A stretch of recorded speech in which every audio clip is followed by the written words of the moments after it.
মৌসুমী, আমি মরবো, মৌসুমী, আমি মরবো। মৌসুমী, মৌসুমী, মৌসুমী। সে আমাকে ভালোবাসে কিনা সেটা জানবো কেমন করে? সাহিত্যিকরা বুঝি সংসার করেন না? সব নতুন লেখকেরা একই কথা বলে থাকে। আজকে তুমি আমার প্রতিপক্ষ হয়ে উঠেছো। দুটো মনের আজ কত অমিল।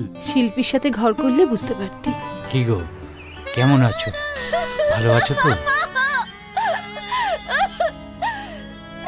বিশ্বাস এসব ওই সাগরের জলে ডুব দিয়ে মরে গেছে। ওদের পছন্দকে আমরা সম্মান দিয়েছিলাম। তোর কথা ছাড়া ও কার কথা ভাববে বলতো? পাঠিকা না প্রেমিকা? গল্পে যদি প্রাণ না থাকে সে গল্প গল্প না। তোমার লেখা নিয়ে সত্যি খুব গর্ববোধ করছি। ধন্যবাদ। ওর ওই লেখালেখিটাই এখন তার কাল হয়ে দাঁড়িয়েছে। হ্যাঁ, গল্প হবেই এমন যে একদম নিজের সাথে, নিজের জীবনের সাথে মিশে যাবে। দেখবে মনটা একেবারে ফুরফুরে হয়ে গেছে। আমি তো পাগল পাগল। তোমার জীবনে বেঁচে থাকার অধিকার আমার নেই। সব ছবি ধূসর হয়ে গেছে।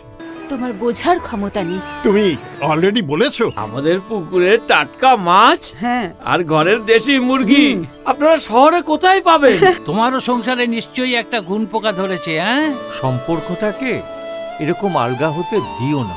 মনে মান অভিমান দুঃখ এই সবের জায়গা দিলে সম্পর্কের দূরত্ব বেড়ে যায়। তুমি যদি ওই গাছটার মতো শান্ত হয়ে থাকো না, দেখবে সমস্ত প্রবলেম সলভ হয়ে যাবে।